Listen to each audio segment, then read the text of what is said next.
After more than 2 decades on death row, Chadwick D. Banks faced the finality of his sentence at Florida State Prison in Raiford, one of the nation's most feared penitentiaries.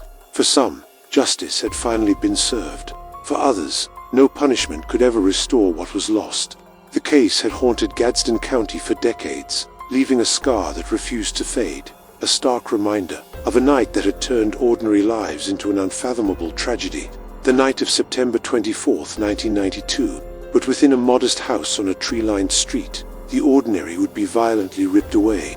The first 911 call shattered the silence. There are 2 bodies, my neighbor and her daughter. In an instant, lives once filled with normalcy became etched in the public consciousness. Symbols of innocence destroyed. Cassandra Banks, Chadwick's wife, was asleep, unaware of the nightmare about to unfold. She had lived a simple life, quietly weaving the fabric of a small-town existence. Melody Cooper, Chadwick's 10-year-old stepdaughter, shared the same home, a child whose world was defined by laughter, homework, and bedtime stories. She could not have imagined that the sanctuary of her room would turn into the setting of her final hours. Together, mother and daughter represented the quiet beauty of family life, bonds formed in simplicity and trust. Neither had any reason to expect that their ordinary night would erupt into horror.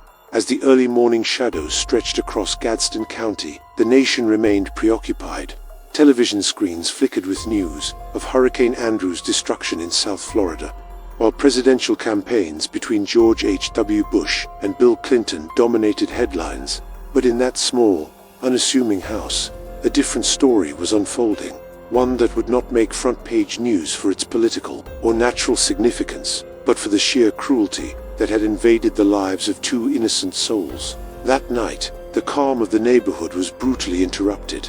It was not an isolated moment of anger or a crime of opportunity. This was a meticulously destructive act that left an indelible mark on a family and the community around them. Cassandra and Melody were silenced forever, their absence felt in every corner of the town and in every retelling of that dark September night. In the quiet of a small mobile home, night had settled like a soft, protective blanket. Inside, Cassandra Banks and her 10-year-old stepdaughter, Melody, slept unaware of the darkness that was about to descend. There was no hint of danger, no sound to disturb the stillness of the night. Outside, the world was calm, the air thick, with the silence of a typical, unremarkable evening in a small town. But inside, chaos waited in human form.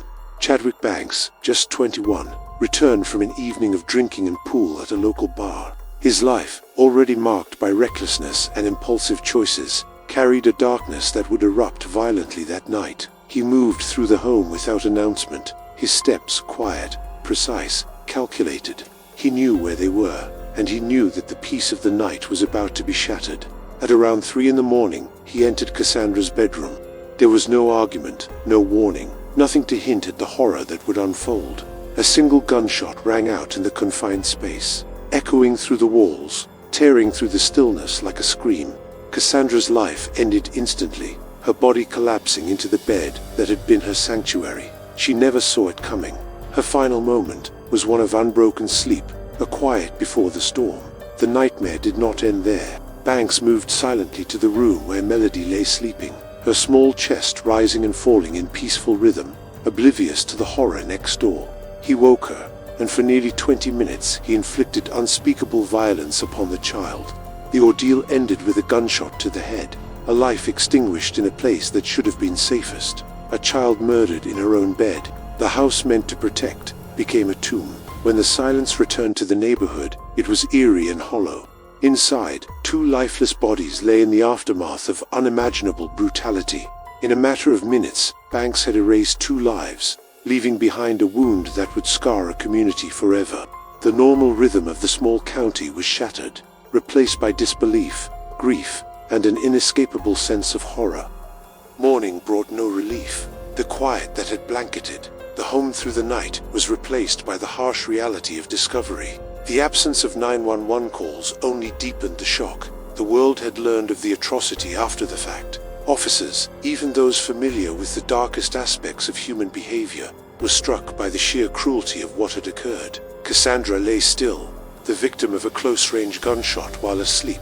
In another room, Melody had suffered beyond comprehension, the innocence of her life stolen violently and abruptly. The small home, once a haven, had become a chamber of nightmare. The lives of a mother and her child, ordinary and unremarkable, had been obliterated in the span of a few cruel minutes. The officers who entered the mobile home described a scene of absolute devastation. Every corner of the house whispered the brutality that had unfolded, a violence executed in the supposed sanctuary of a family home. There was no forced entry, no signs of robbery, no shadowy figure lurking outside. Everything pointed inward, toward someone who knew the household intimately. The investigators' eyes immediately turned to Chadwick Banks, Cassandra's husband, whose presence in the home and relationship with the victims framed the first threads of the investigation. Neighbors confirmed the details that would later become crucial. Banks had been out drinking, playing pool at the local bar, and returned in the early hours of the morning. That timeline became the skeleton around which the police began reconstructing the night's horrors. Within mere hours, the investigation honed in on a single truth. This crime was personal. When Banks was brought in for questioning, the shadows of uncertainty vanished.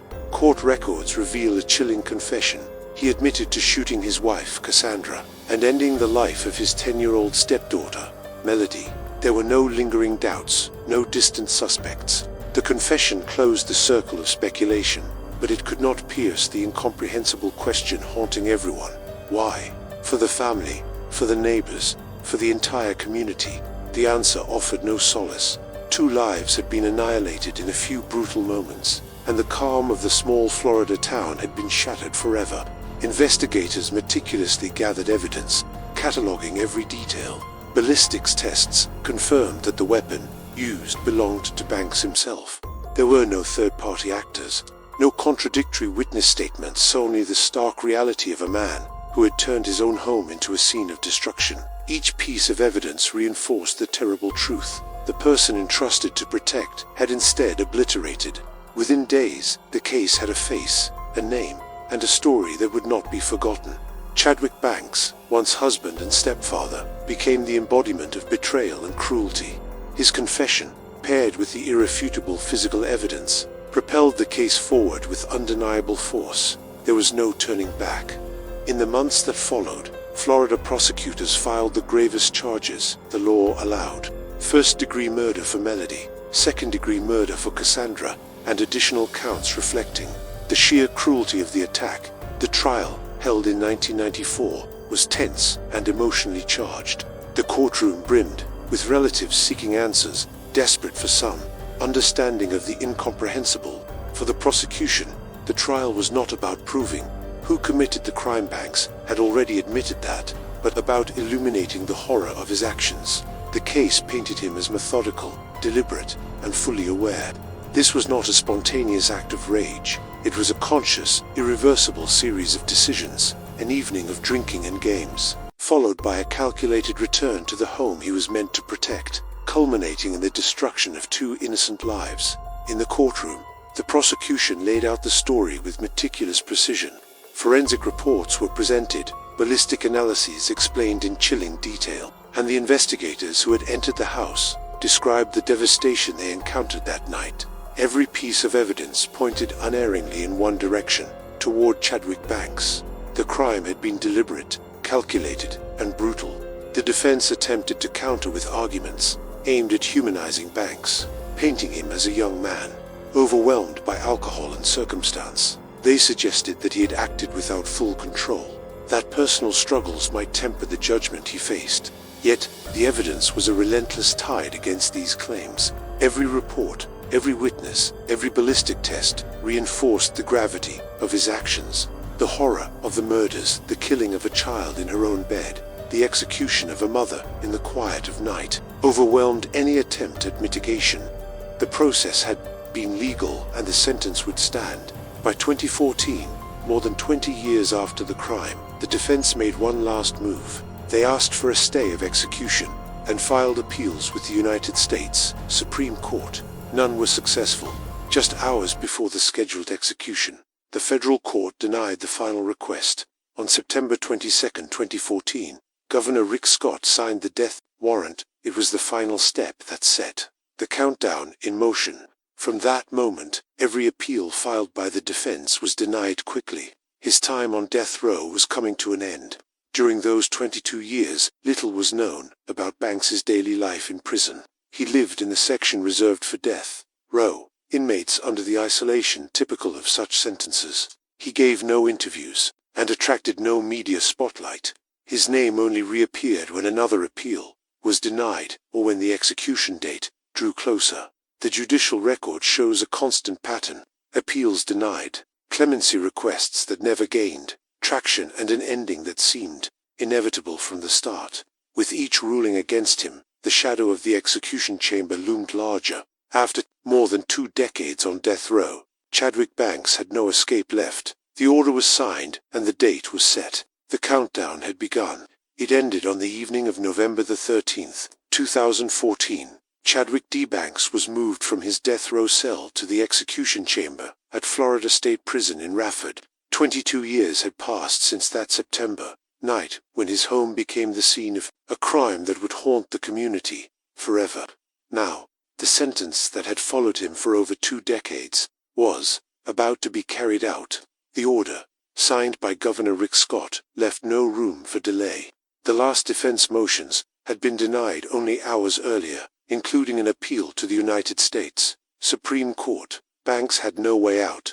The procedure would be performed by lethal injection using a 3-drug cocktail, beginning with midazolam, a sedative that at the time was the subject of controversy because of concerns about its effectiveness. In his final hours, Banks was offered the chance to choose a last meal. His request was officially recorded: fried fish, French fries, hush puppies, the small fried cornmeal bites common in the South, and 3 different desserts, a choice that seemed more like simple comfort food than a solemn farewell.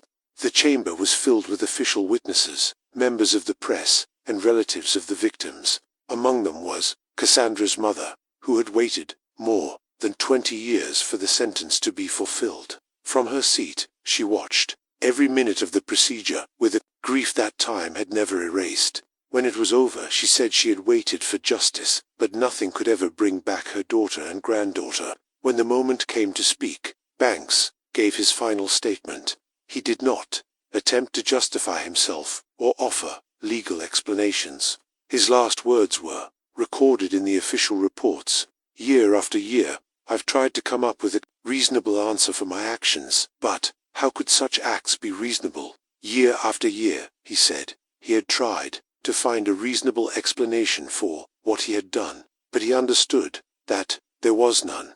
At 7:27 p.m., the medical team confirmed his death. The sentence had been carried out. Chadwick Banks's name was removed from Florida's death row, and the case was closed in the state's prison records. For some, it marked the end of a process that had dragged on too long. For others, it was a reminder that justice, even when delivered, can never erase the pain of absence. What is certain is that after 22 years, the story that began in the early hours of September 1992 reached its final chapter on a cold gurney in Raiford. Cassandra Banks and Melody Cooper never woke up that night. In September 1992, a mother and a daughter whose story was defined by brutal violence. 22 years later, Florida's justice system carried out the sentence, but nothing could erase the void they left behind. The execution of Chadwick D. Banks closed a judicial chapter, but opened a question that still divides society. How much does the death penalty really repair the irreparable? For some, the enforcement of the sentence meant long-awaited closure. For others, it only confirmed that no punishment can ever bring back the lives that were taken. What cannot be disputed is the suffering of the victims and the echo of their absence. Cassandra was a wife, resting in her own home. Melody, a 10-year-old girl who should have grown up with her innocence intact. To remember them is to understand the true dimension of this tragedy. Has justice been served? That you must decide. Please comment if this story impacted you and leave a like to support the channel. You can find more cases like this and even darker ones by clicking on the screen. Thank you for watching until the end. This was Final Sentence.